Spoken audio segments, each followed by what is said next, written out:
Remedies में आपका स्वागत है। और हम आपको बताएंगे मनुस्मृति के हिसाब से कि 15 तरह के लोग होते हैं जिनसे कभी भी वाद विवाद नहीं करना चाहिए। अननेसेसरी आप परेशानी में फंस जाएंगे। कुछ लोग होते हैं जो छोटी छोटी बातों पर किसी से भी विवाद कर लेते हैं। वो ऐसा जानबूझकर नहीं करते, बल्कि उनका स्वभाव ही ऐसा होता है। मनुस्मृति के अनुसार 15 लोग ऐसे बताए गए हैं जिनसे कभी विवाद नहीं करना चाहिए। मैं उन 15 के बारे में आपको बताता हूँ।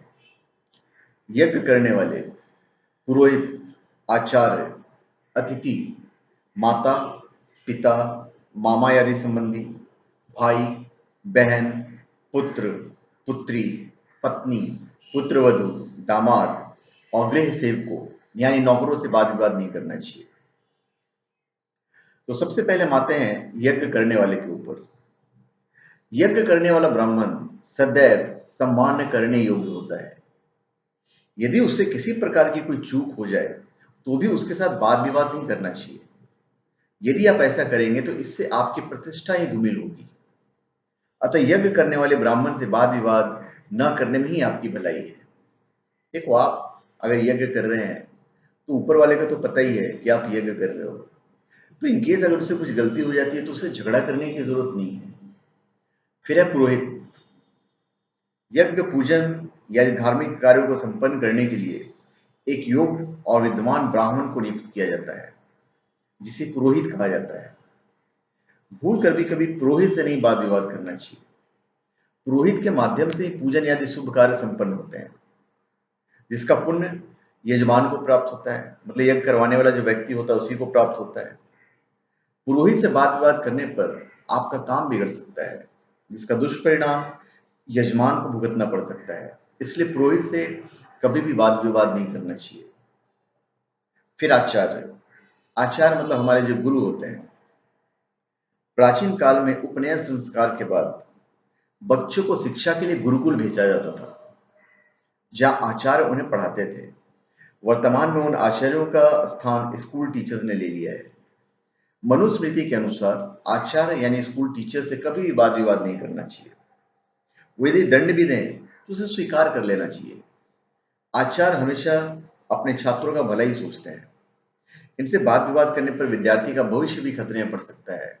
आजकल आप देखते हैं, कभी कभी आप आजकल तो कलयुग है, अगर आपने वाद विवाद किया तो हो सकता है आपको रेस्टिकेट कर दें या कुछ भी कर सकते हैं। तो आपके कैरियर के साथ खिलवाड़ भी कर सकते हैं आज के टाइम से।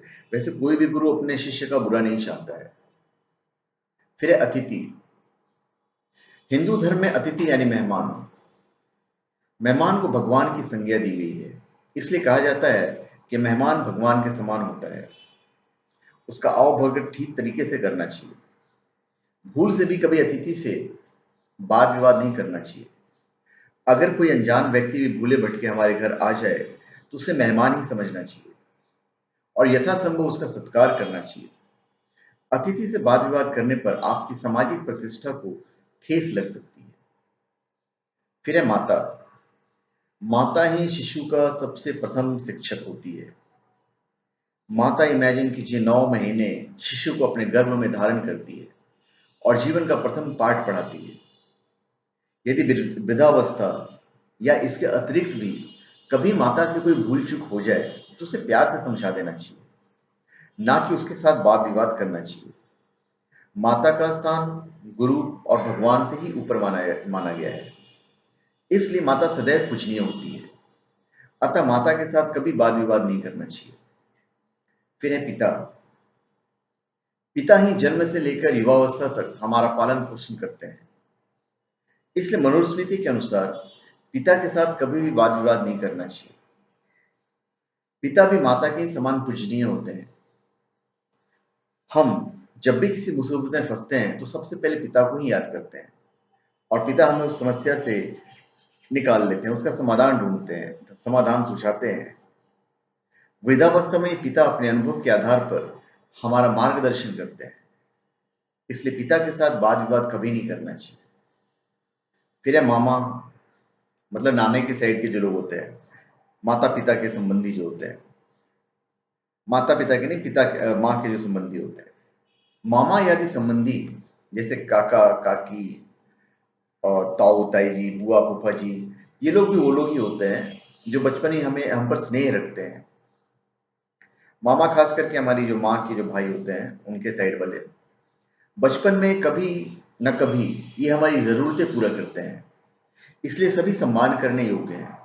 इनसे वाद विवाद करने पर समाज में हमें सभ्य नहीं कहा जाता है और हमारी प्रतिष्ठा को भी ठेस लगती है।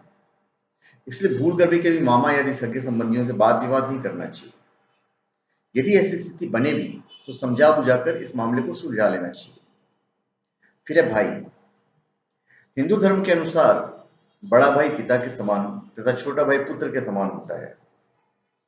बड़ा भाई सदैव मार्गदर्शक बनकर हमें सही रास्ते पर चलने की सलाह देता है, प्रेरित करता है। और यदि छोटा भाई है तो उसकी गलतियां माफ कर देने में ही हमारी बड़प्पन है। विपत्ति आने पर भाई ही भाई की मदद करता है। बड़ा भाई अगर परिवार रूपी वट वृक्ष का तना है तो छोटा भाई उस वृक्ष की शाखाएं हैं। इसलिए छोटा भाई हो या बड़ा, उसे किसी भी प्रकार का वाद विवाद नहीं करना चाहिए। फिर है बहन। भारतीय सभ्यता में बड़ी बहन को माता तथा छोटी बहन को पुत्री माना गया है। बड़ी बहन अपने भाई बहनों को माता के समान ही स्नेह करती है, संकट के समय सही रास्ता बताती है। छोटे भाई बहनों पर भी जब विपत्ति आती है तो बड़ी बहन हर कदम पर उनका साथ देती है। छोटी बहन पुत्री के समान होती है। परिवार में जब भी कोई शुभ प्रसंग आता है तो छोटी बहन ही उसे खास बनाती है। छोटी बहन जब घर में होती है तो घर का वातावरण सुखमय हो जाता है। इसलिए मनुस्मृति में कहा गया है कि बहन के साथ कभी भी वाद विवाद नहीं करना चाहिए। फिर है पुत्र। हिंदू धर्म ग्रंथों में पुत्र को पिता का स्वरूप माना गया है, यानी पुत्र ही पिता के रूप में पुनः जन्म लेता है। शास्त्रों के अनुसार पुत्र ही पिता को पुह नामक नरक से मुक्ति दिलाता है, इसलिए उसे पुत्र कहते हैं। पुह नाम नरक त्राय ताति इति पुत्र। पुत्र द्वारा पिंडदान तर्पण आदि करने पर ही पिता की आत्मा को मोक्ष प्राप्त होता है। पुत्र यदि धर्म के मार्ग पर चलने वाला हो तो वृद्धावस्था में माता पिता का सहारा बनता है और पूरे परिवार का मार्गदर्शन करता है। इसलिए मनुस्मृति के अनुसार पुत्र से कभी भी वाद विवाद नहीं करना चाहिए। फिर है पुत्री। भारतीय संस्कृति में पुत्री को लक्ष्मी का रूप माना जाता है। कहते हैं कि भगवान जिस पर प्रसन्न होता है उसे ही पुत्री प्रदान करता है। संभव है कि पुत्र वृद्धावस्था में माता पिता का पालन पोषण न करे, लेकिन पुत्री सदैव अपने माता पिता का साथ निभाती है। परिवार में होने वाले हर मांगलिक कार्यक्रम की रौनक पुत्रियों से ही होती है। विवाह के बाद भी पुत्री अपने माता पिता के करीब ही रहती है, करीब ही होती है। इसलिए पुत्री से कभी भी वाद विवाद नहीं करना चाहिए। फिर है पत्नी। हिंदू धर्म में पत्नी को अर्धांगिनी कहा जाता है, जिसका अर्थ है पति के शरीर का आधा अंग। किसी भी शुभ कार्य और पूजन आदि में पत्नी का साथ में होना अनिवार्य माना जाता है। उसके बिना पूजा अधूरी ही मानी जाती है। पत्नी ही हर सुख दुख में पति का साथ निभाती है। वृद्धावस्था में यदि पुत्र यदि रिश्तेदार साथ न हो तो भी पत्नी कदम कदम पर साथ चलती है। इसलिए मनुस्मृति के अनुसार पत्नी से कभी वाद विवाद नहीं करना चाहिए, अननेसेसरी। फिर पुत्रवधू। पुत्र की पत्नी को पुत्रवधू कहते हैं। बहू। भारतीय संस्कृति के अनुसार पुत्रवधी को भी पुत्री के समान ही समझना चाहिए। पुत्रियों के अभाव में पुत्रवधू से ही घर में रौनक आती है। कुल की मान मर्यादा भी पुत्रवधू के ही हाथों से होती है।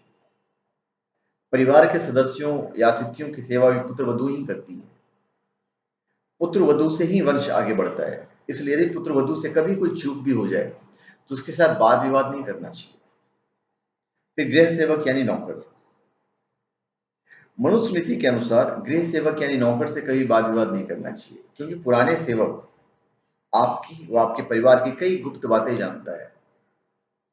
वाद विवाद करने पर वो गुप्त बातें सार्वजनिक कर सकता है, जिससे आपके परिवार की प्रतिष्ठा खराब हो सकती है। इससे नौकर से तो कभी भी वाद विवाद नहीं करना चाहिए। फिर है दामाद। पुत्री के पति को दामाद यानी जमाई कहते हैं। धर्म ग्रंथों में दामाद को भी पुत्र के समान ही माना गया है। पुत्र के न होने पर दामाद ही उससे संबंधित सभी जिम्मेदारियां निभाता है और ससुर के उत्तर कार्य मतलब पिंडदान, तर्पण, श्राद्ध आदि का अधिकारी भी होता है। दामाद से इसलिए विवाद नहीं करना चाहिए क्योंकि इसका असर आपकी पुत्री के दाम्पत्य जीवन पर भी पड़ सकता है। तो इतनी सारी चीजें मैंने आपको बताई मनुस्मृति के हिसाब से, और मैं आपसे गुजारिश करूंगा कि हमारी वीडियो को शेयर कीजिएगा। तो धन्यवाद। आप हमारे चैनल पर सब्सक्राइब करें और अपने कमेंट दीजिए। धन्यवाद।